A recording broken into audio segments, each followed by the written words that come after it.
you know if we had to compensate for curvature whenever we landed just now? I mean, it's pretty short runway, so I don't really think we have to.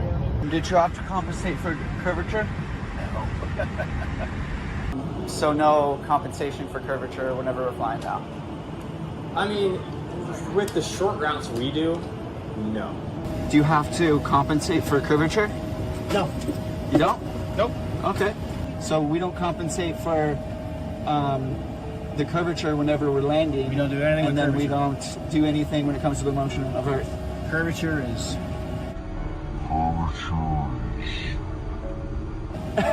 So Earth has to be a level stationary plane, right? fairly much. So you fly your plane like the Earth is level and stationary then, correct? Essentially, yeah. Well, do you fly Earth like it's level and stationary? Do you fly over it like you are, like it is? Yeah. Yeah. And you don't calculate the curvature. You're right. Then it makes sense that the Earth is level, right? Yes, absolutely. Okay, cool. Thank you.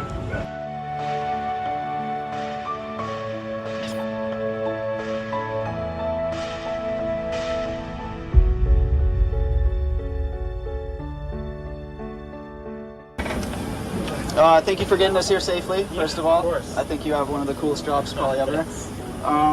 What height were we flying at? 36,000 feet. 36,000 feet. Do you know what speed we were at? We were at Mach 7.6, so that's 76% the speed of sound at that altitude. Okay. So it's probably like, I would guess around 480 knots or so. Okay. Once at the altitude, you just fly in Mach. Okay, cool. Yeah, it's open. Cool. Yeah. Go ahead. Like, so they go to school, huh? When's the last time you used a flight simulator? My last recurrent, so that was probably like 3 months ago, Okay. about. How similar is a flight simulator compared to flying an actual plane? Very similar. Very similar. Okay, cool. Yeah, because some of the stuff they can't replicate, like weather and turbulence, but everything else is pretty spot on. For sure. A flight simulator is programmed for a pilot to fly over a level and stationary Earth, correct? They can program weather and turbulence. It's hard to simulate actual turbulence. Yeah. So like the curvature is never calculated into like whenever you're flying though, Like right? the long distance, yeah, it's calculated. Yeah. How would you say it's calculated? In terms of like you're flying like an arc, is that what you're asking? Or like there's a aviation term called straight and level. That's just because you're staying straight and level, though, right? Try only for you. Yeah, I'm not sure what you're asking. Well, do you fly Earth like it's level and stationary? Do you fly over it like you are, like it is? Yeah. Okay.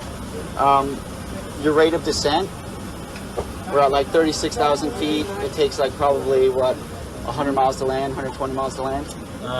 36,000 feet. Yeah, it's probably about around 120 because they have the sequences in because Dallas is just busy. Okay, cool.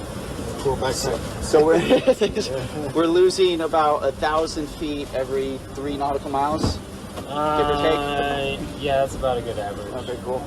You do have to assume that the elevation that you started from, your rate of descent, compared to the elevation that you landed on, is similar. Are you talking about like taking off from sea level and landing at sea level? Yeah. You account for it, but that's not. Yes, but So- you don't really think about it. For sure. Yeah. So in 120 miles, it's 9,600 feet of curvature from point A to point B. That's never calculated into a rate of descent, correct? Wait, say that again. It's 120 miles. 120 miles, Yeah. there's 9,600 feet of curvature. Where'd you get the 900? It comes from the radius of 3,959 miles, Oh, okay. and then using the Pythagorean theorem, you end up Yeah. with the 8 inches Okay. per mile squared, Yeah. right? And then you just square the miles, times it by 8, Okay. and that will give you the amount in inches. Then you divide it by 12 to give you the Yeah. amount of feet. And 120 miles, it's 9,600 feet of curvature, Okay. but that's never calculated into a rate of descent, correct? You don't calculate the curvature. And then we do land airplanes all over the Earth, right? So Earth has to be level. To a point. Okay, cool. Thanks, man. I appreciate you. Thanks.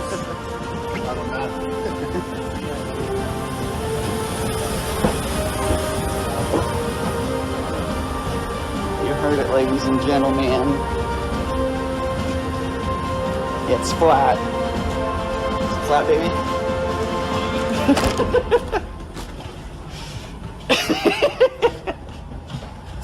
Did you hear or no? That was a good one. One can imagine if an aircraft is flying at elevation 35,000 feet, well, it has to descend to land on the ground.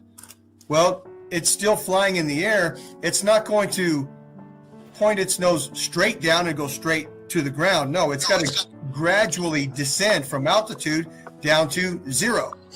Well, we call that rate of descent. A lot of people don't talk about this. Everybody can see and understand. Anybody can do this math. Pilots don't know anything that's not normal. They have more experience with it, but just because they're a pilot doesn't mean they know something special. Anybody can do this math, and anybody that does this math and can explain it, well, they're smarter in this effect than the average pilot.